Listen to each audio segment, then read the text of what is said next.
Bom, irmãos, hoje nós continuamos com a nossa série de estudos lá no livro de Juízes. A gente já está na 17ª semana e hoje nós vamos ler a palavra do Senhor lá no capítulo 7, do versículo 1 até o versículo 8. Juízes, capítulo 7, dos versículos 1 ao 8. Foi isso que eu falei, né? 1 ao 8.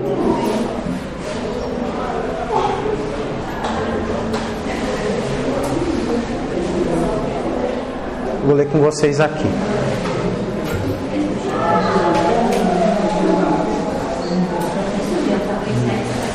Opa!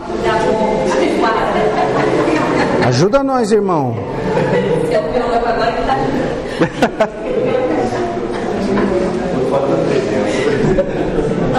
Amém?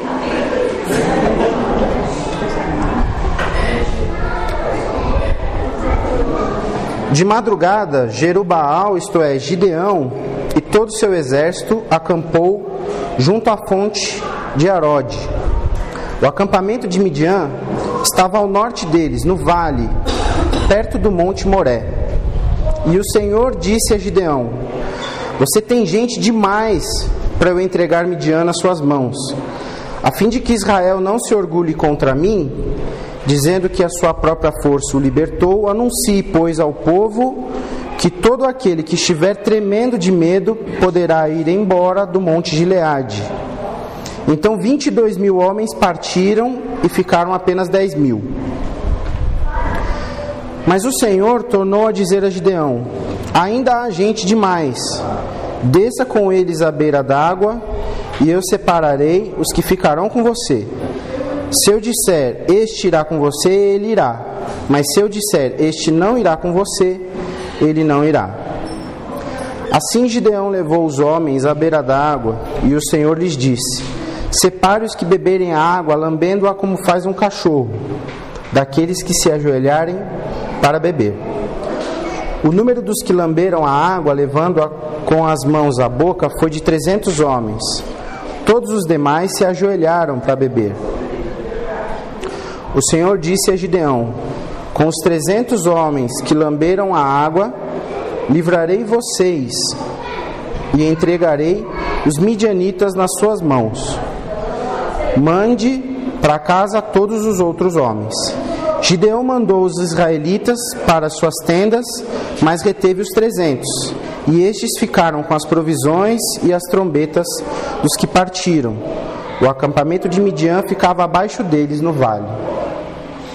Amém. Senhor, nós estamos aqui nesta manhã também para meditar na Tua Palavra e para ouvir, Senhor, o que Tu tens para nós. O Teu Espírito Santo pode nos trazer, enfim, disponíveis aqui, Senhor, para que o Senhor possa transformar a nossa vida e para que aquilo que a Sua Palavra nos diz, Senhor, possa surtir efeito, que possa produzir fruto, Senhor, a partir de mim aqui, mas na vida de cada um dos meus irmãos também, Senhor. Nós te agradecemos por isso, em nome de Jesus. Amém. Bom, capítulo 7, a gente ainda continua falando de Gideão, e a gente está dividindo um pouquinho a história.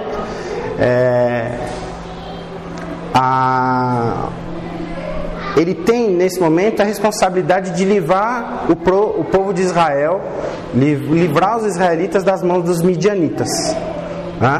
Então, para quem ouviu os capítulos anteriores, Deus levanta Gideão, como juiz para esse povo, e ele se apresenta a ele através de um anjo, e depois desse relacionamento que Gideão tem com o anjo, ele entende que esse anjo é um anjo do Senhor, é um mensageiro dele, que vai entregar a Gideão essa missão. E ao longo do capítulo 6, a gente vai vendo que mesmo depois de convencido de que era o anjo do Senhor que estava com ele, de que, inclusive, esse anjo o pega pela mão, o Senhor tem todo um cuidado com Gideão para que ele não esmoreça na fé. Mas mesmo depois disso, Gideão, inclusive conseguindo falar abertamente com o Senhor, claramente com Deus, né, tendo interações com o Senhor, ele reconhecia o Senhor a partir daquele anjo e depois falava com o Senhor diretamente. Mesmo diante dessa situação, ele ainda tinha medo. E algumas ações de Gideão ao longo do capítulo 6, elas são acompanhadas do medo. Mas o interessante é de que isso não era uma missão só de Gideão. Aquele era o plano de Deus para o povo de Israel. Então, o Senhor, diante daquela situação, ele ajuda a Gideão a vencer o seu medo. Ele cria situações e fala com Gideão, inclusive, se você tem medo, faz desse jeito para que você, então, se convença de que sou eu que estou contigo, né? E esse medo de Gideão faz com que ele ainda pergunte, né, faça perguntas repetidas ao Senhor, peça prova a Deus mais de uma vez, para que então ele de fato se convença e tenha tranquilidade para seguir, né? No capítulo 7, a gente vê o começo da história em que Gideão separa então um exército para fazer aquilo que Deus quer fazer, que é libertar o povo de Israel, né? Então ele estava com o povo pronto, eles já estavam em acampamento, né? Já se aproximando, se colocando em posição estratégica para atacar os midianitas. Só que tinha um detalhe, e aí esse detalhe é que é gritante, né? Ele já estava com um exército de 32 mil pessoas. E, poxa, não tem jeito, né? 32 mil, um exército de 32 mil é muita gente. Eu vou conseguir. Só que na contramão disso, Deus sabe o povo com quem ele lida. Deus conhece a natureza do povo de Israel. Se a gente começar a série depois, a partir do capítulo 1, a gente vai ver que é um povo inconstante, né? É um povo que está num ciclo de faz aquilo que agrada ao Senhor e depois no período de paz se esquece desse Deus e vai para outro caminho e começa a servir outros deuses, e aí se vê numa situação complicada, volta a clamar a Deus e esse ciclo se repete. O Senhor conhece esse povo, e aí o que ele pensa nisso? Ele fala, 32 mil, rapaz, vocês vão ganhar essa luta fácil, e aí é batata, vocês vão voltar para casa achando que vocês são os maiorais, e não é isso. Se o exército tem 30 mil pessoas ou se ele tem 300, quem faz sou eu. Quem vai dar a vitória a vocês sou eu. Só que o Senhor, ele não queria fazer com que esse povo sofresse mais. Então, ao invés dele dar mais uma punição, ou seja, permitir que fosse o exército inteiro de 30 mil pessoas e deixar esses caras se ferrar, o que ele pensou? Falou, não, Gideão já está na minha ali, né? Estou conseguindo conversar com ele, tenho intimidade com ele, por mais absurdas que pareçam as minhas ordens, ele tem cumprido, então, vamos lá. Vocês vão ganhar, mas vai ficar claro de que sou eu que estou fazendo. E, gente, o nosso Deus, ele é assim. A glória é para o Senhor. A glória é para o Senhor. E nós, como homens, mulheres, jovens de Deus, nós precisamos ter isso muito claro, né? A outra característica do povo de Israel, e que a gente tem lido aqui no livro de Juízes, é que o Senhor dá uma ordem, mas as pessoas, né, têm a tendência a dar as suas ajudas, né? E eu acho que foi um pouquinho nesse sentido que Gideão fez. Ele falou assim: eu não vou correr o risco de perder essa batalha, não. Ele deu um jeito e ele estava com moral, então ele, né, já tinha destruído o templo de Baal, então eu vou trazer todo mundo comigo, e o pessoal estava com ele, né? Mas essa era a ajuda humana de que Gideão queria dar para Deus, mas Deus falou: ó, quem faz sou eu, e é o seguinte, separa esse povo aí. E aí lá no versículo 3, Deus já dá a primeira orientação. Fala assim, ó, pergunta quem está com medo. Pergunta quem está com medo e quem está tímido, porque esses aí já vão ficar pelo caminho. E nessa primeira pergunta, né, ó, o Senhor está perguntando quem está com medo, quem é tímido, quem não está muito afim, só está aqui porque está obedecendo. E um monte de gente levantou a mão. Na verdade sobrou só 1/3 do pessoal, e essa galera já foi embora. Dos 10.000 que restaram, aí o Senhor dá uma ordem um pouco mais estranha, né? Mas o Senhor fala: ó, aqueles que beberem a água de um jeito diferente, você mantém. E dos 10.000 sobraram 300. Então aqueles que beberam a água como um cachorro, né, lambendo a água, esses o Senhor ia separando, e Gideão ia separando e informou: ó, vocês que estão nesse grupo aqui de 9.300 pessoas, segue seu rumo, sem muita explicação. Voltaram então para suas tendas, e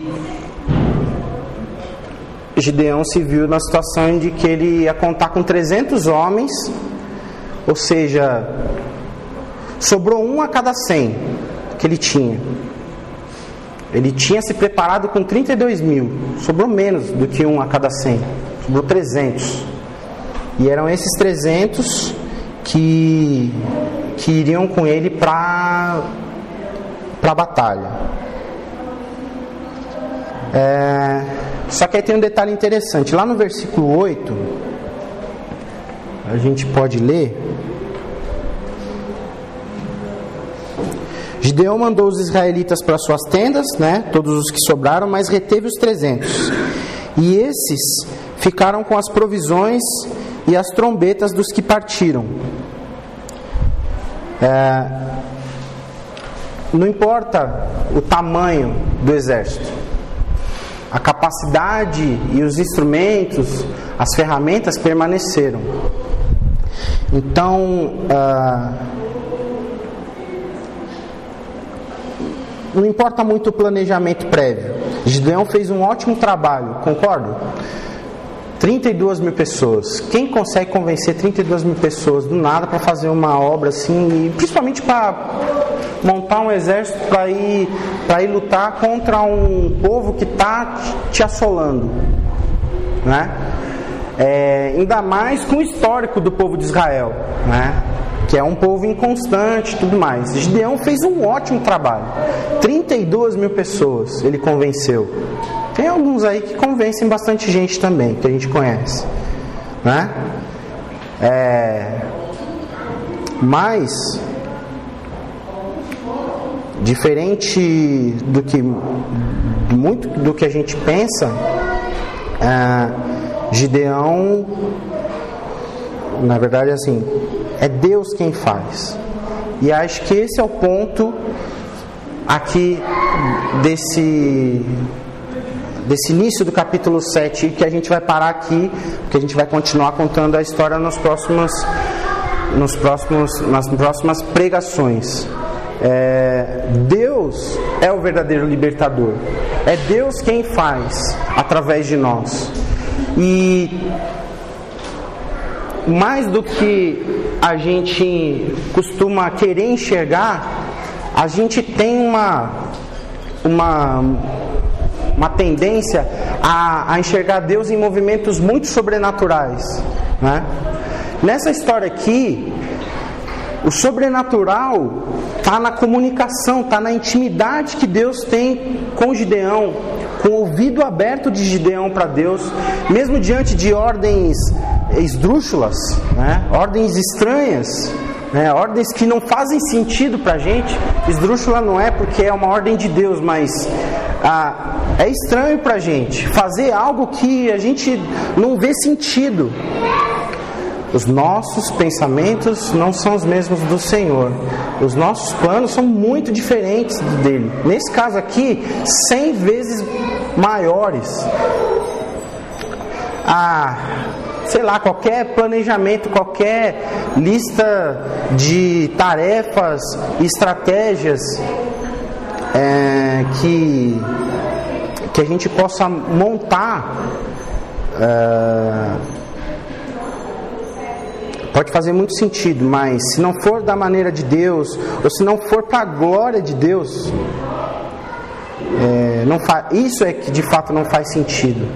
Então, Gideão tinha captado muito bem a ordem de que ele deveria vencer os midianitas, de que era através dele que isso ia acontecer, mas ele estava achando, ou o povo estava achando, de que uma vez que eles vencessem essa batalha, eles que eram os donos da vitória. E na verdade, a vitória vem de Deus. Então, irmãos, Deus está muito interessado nisso. Deus está muito interessado nisso. Nós estamos aqui para a glória de Deus. Nós somos um povo que nos dizemos diferentes, não para nossa própria, não só por ser diferente, porque ser diferente hoje também é legal, né? Seguir um caminho diferente dos outros é um diferencial, né? Às vezes a gente diz isso, mas se não for para a glória de Deus, não tem valor nenhum. Não tem valor nenhum. Então, e o Senhor está interessado nisso, e se a gente bate cabeça com algumas coisas que a gente faz, talvez as nossas motivações estejam incorretas. As nossas motivações não estão alinhadas com o que de fato o Senhor quer de nós. Não importa todo o aporte de conhecimento que a gente colocar, todo o aporte de influência que a gente fizer, se nós nos cercarmos de toda a segurança, se nós criarmos um exército de 32 mil pessoas para ganhar uma batalha, não importa nada disso. Importa que é o Senhor quem faz. Ele faz com 300, ele faz com 32 mil. Ele poderia fazer com os 32 mil, mas ele sabia qual era o resultado disso. Então não é assim que vai ser. Então, irmãos, talvez a gente, trazendo essa reflexão para nós hoje, a gente pode estar muito bem intencionado, mas se a nossa motivação não for a glória de Deus, e se nós de fato não entregarmos o nosso plano, a nossa vida ao Senhor, e no final das nossas histórias, das nossas pequenas histórias, no final da nossa semana, o final daquele trabalho que você fez, o final daquela ajuda que você deu para alguém, se esse final não for a glória de Deus, talvez você tenha dificuldade de fazer, inclusive. Talvez Ele não deixe você fazer. Então, ou talvez não surta o efeito que você esperava que surtisse. Então, irmão, vamos ouvir ao Senhor falar conosco. Deus é o verdadeiro libertador. É Ele quem faz, é Ele quem transforma a vida daquele que você amou, é Ele quem transforma a sua vida. Se alguém chegou até você e te trouxe para um lugar como esse aqui, né? Se um dia você não conhecia Cristo e você conhece, Ele mandou alguém, mas foi Ele quem mandou, é Ele quem escolhe, é Ele quem trabalha através de nós, através da intimidade que nós ganhamos com Ele. Não é só no sobrenatural.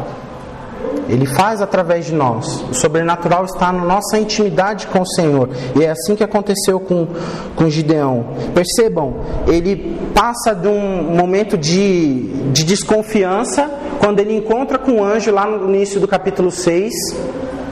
E esse anjo se apresenta como anjo do Senhor, e ele reconhece ao Senhor. E a partir daquele momento ele começa a ouvir a Deus. Ele ganha intimidade com o Senhor num processo que às vezes ele se depara com medo e tal, mas vocês percebem no texto, principalmente nesse do capítulo 7, se vocês relerem, vocês vão ver a fluidez de como Deus conversa com Gideão, como ele fala com Gideão. E Gideão prontamente atende. Então, essa fluidez de relacionamento e intimidade com o Senhor é um processo de cuidado do Senhor para a nossa vida. Então, irmãos, assim como aconteceu com Gideão, nós precisamos estar atentos, mais íntimos do Senhor, obedecê-lo sem questionar. O meu exército é de 32 mil pessoas. Numa pergunta que eu fiz já foram 2/3. Numa pergunta que eu fiz, se Gideão ficasse fazendo esse tipo de pergunta, não ia acontecer. Não adiantaria nada os 32 mil. Na verdade, ele ia parar.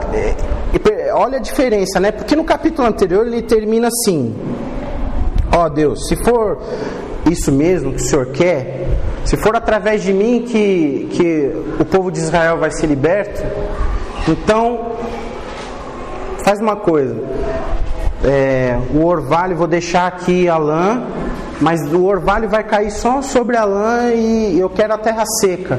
Ele fez um pedido detalhado, mas era, sabe aquela coisa? Eu tenho fé no Senhor, eu sei o que o Senhor vai fazer para mim, eu só quero ter a confirmação e tal. Era o medo de não ser aquilo mesmo. Aí o Senhor vai e responde.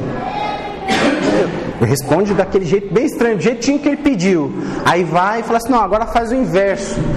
E ele ainda pede desculpa antes. Falou: eu sei que o Senhor vai se irar e tal, mas não dá para o Senhor fazer o inverso agora? Só para eu ter certeza mesmo. E aí Deus faz exatamente como ele pediu. No capítulo 7 a gente não vê mais isso. No capítulo 7, Gideão já está num compasso assim, ó: o Senhor mandou, eu estou fazendo. O Senhor mandou, eu estou fazendo. Na hora que ele perdeu 2/3 do exército, ele podia falar: pá, caramba, 32 mil, vou ter só 10 mil. Já é só 10 mil, não é nem só 300, é só 10 mil. E aí, na réplica do Senhor, né, assim como ele fez a réplica lá no capítulo 6, o Senhor faz com ele no 7. Falou assim: então, mas não é, ainda tem muito. 10 mil é muito. E aí ele chega a 300. Intimidade com o Senhor. Ele não questionou. Bora cair dentro. Vamos pra cima. E aí vai ter mais história pra gente falar. Não vou fazer o spoiler não. Mas outros detalhes que a gente vê dessa história. Na primeira parte, e aí é a grande maioria, né? É igual no Congresso, quando 2/3 votam, né? Não é isso? A maioria absoluta, né? 2/3 já ganha as votações importantes lá. Quando o Senhor fala para Gideão conversar com o povo e pedir para que, fica por aqui quem for medroso e tímido, ele já perde a maioria absoluta. Ele já perde 2/3 do povo. Aí eu queria ler com vocês, lá em 1 Pedro, capítulo 3, a partir do versículo 13. quem há de maltratá-los se vocês forem zelosos na prática do bem?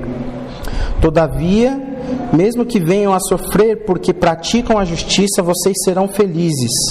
Não temam aquilo que eles temem. Não fiquem amedrontados.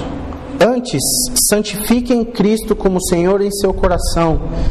Estejam sempre preparados para responder a qualquer pessoa que pedir a razão da esperança que há em vocês. Contudo, façam isso com mansidão e respeito, conservando boa consciência, de forma que os que falam maldosamente contra o bom procedimento de vocês, porque estão em Cristo, fiquem envergonhados de suas calúnias. É melhor sofrer por fazer o bem, se for da vontade de Deus, do que por fazer o mal. Pois também Cristo sofreu pelos pecados uma vez por todas, o justo pelos injustos, para conduzir-nos a Deus. Ele foi morto no corpo, mas vivificado no espírito. Aleluia. Versículo 17. É melhor sofrer por fazer o bem, se for da vontade de Deus, do que por fazer o mal.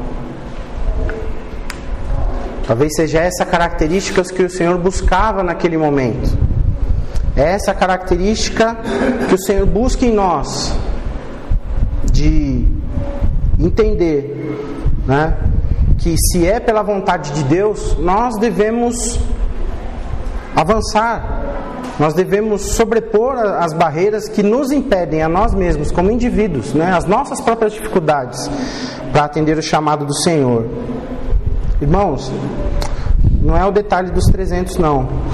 Na verdade, o Senhor queria que fossem menos pessoas para que ficasse claro de que era Ele quem estava fazendo. Mas se esse povo não fosse orgulhoso, tem uma tradução, a mensagem fala sobre um povo orgulhoso.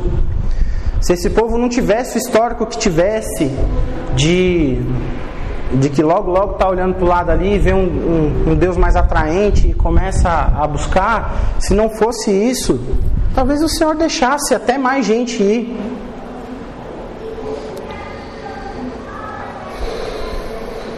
Então, nós precisamos ultrapassar as nossas dificuldades. E a palavra de encorajamento do Senhor para nós nesta manhã é de que nós, de fato, estejamos com Ele sobre todas as nossas dificuldades, inclusive às vezes a nossa falsa humildade, né? De que, olha, eu vou até aqui, eu só consigo fazer isso, tal, vai você, eu estou aqui na retaguarda, né? O Senhor quer que nós estejamos prontos para a batalha. Com poucos ou com muitos, a capacidade é a mesma. Lá no versículo 8, o que acontece é que Gideão, ele se vê com os 300 e aí ele manda o restante para os 9.700. Eu tinha feito a conta errada antes. Os 9.700 ele manda embora, mas ele mantém a provisão desses homens e as trombetas, né, que seriam utilizadas na batalha. Então, capacidade, enfim, de armadura mesmo, né? Capacidade para a batalha, o Senhor vai manter, né? No caso, Gideão manteve. Por quê? Porque é a provisão, e a provisão é dada por Deus. Então não importa quem está ali na execução, importa é quem dá a provisão. E a provisão permaneceu. Com 1% das pessoas, menos de 1% das pessoas, a capacidade para a batalha se manteve. Então, que o Senhor possa nos despertar nesta manhã para a batalha que está à nossa frente, para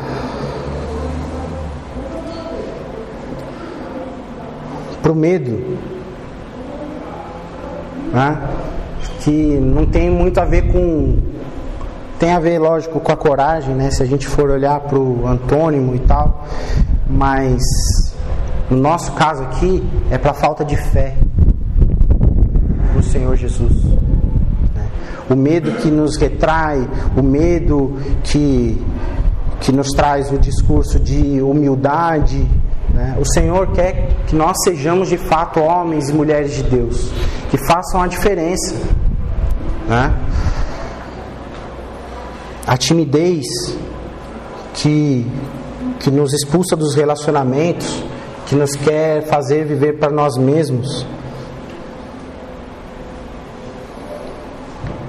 a falta de intimidade com o Senhor, que a gente mal consegue reconhecer quando Ele está falando conosco. O Senhor tire de nós nesta manhã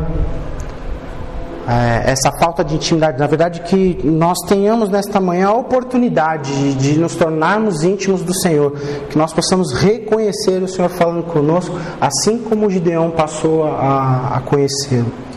Que nós prossigamos em conhecer ao Senhor, prossigamos em conhecer a Sua voz, a ouvir o que Deus tem para nós, e que nós tenhamos intrepidez, que nós possuamos as características que o Senhor busca, para que nós possamos fazer parte dos 300,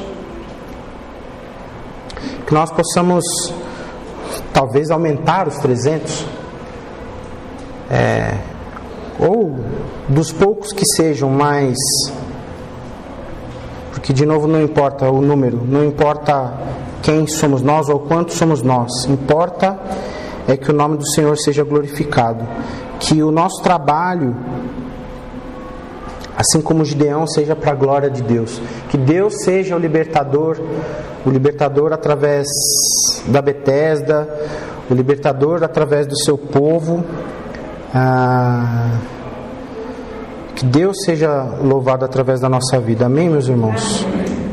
Que o Senhor possa abençoá-los, guardá-los e transformar-nos como pessoas vivas, né, que fazem a diferença e que estejam aptas para o trabalho. Amém? Senhor, nós te agradecemos, Pai, porque a Tua palavra, ela nos ensina, a Tua palavra nos transforma. E assim como Tu fizeste com Gideão, Senhor, que no início duvidava, e que depois ainda permanecia com medo, assim como Tu fizeste com ele, e que depois passou a obedecer a Ti, ó Deus, como sem questionar, Pai. Nós queremos ser assim, ó Deus. Nós precisamos ser íntimos de Ti assim. Nós queremos intrepidez. Nós queremos perder os nossos medos, largá-los de lado.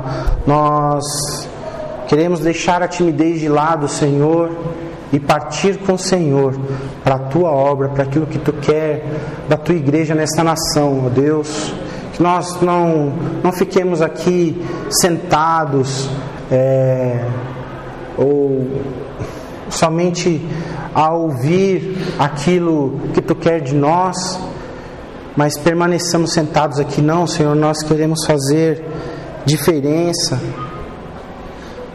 nesta sociedade. Nós queremos exercer o papel de transformação, de libertação que o Senhor é para esta nação. Quantas nações se dizem que só o Senhor é Deus, que o Senhor é o Deus da nação, mas que não tem uma igreja, não tem cristãos, homens e mulheres que fazem a Tua obra, Senhor. Muitos de nós aqui, nós nos colocamos, Senhor, nesta posição para dizer que nós queremos fazer parte, Senhor, desse exército que muda as coisas.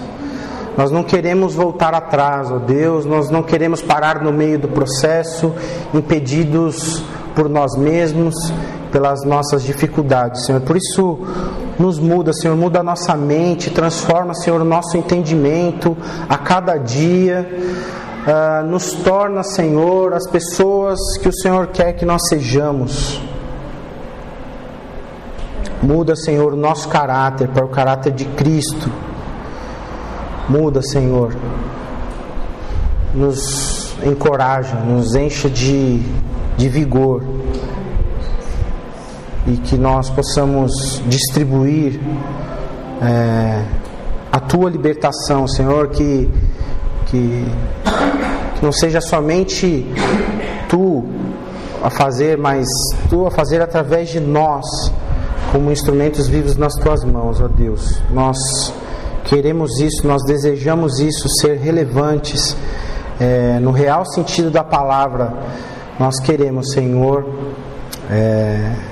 ser vivos nas Tuas mãos e ter de fato valor, fazer a diferença. Pai, em nome de Jesus nós te agradecemos, porque é Tu quem também traz valor à nossa vida, é Tu quem dá sentido a isso que nós vivemos aqui. Se não for para estar nas Tuas mãos, se não for para fazer a Tua vontade, trazer a Tua libertação, Senhor, para esta nação, talvez não tenha muito sentido. Te agradecemos pelo que Tu és em nós, Senhor. Nos ajuda a sermos como Tu espera que nós sejamos. Em nome de Jesus. Amém.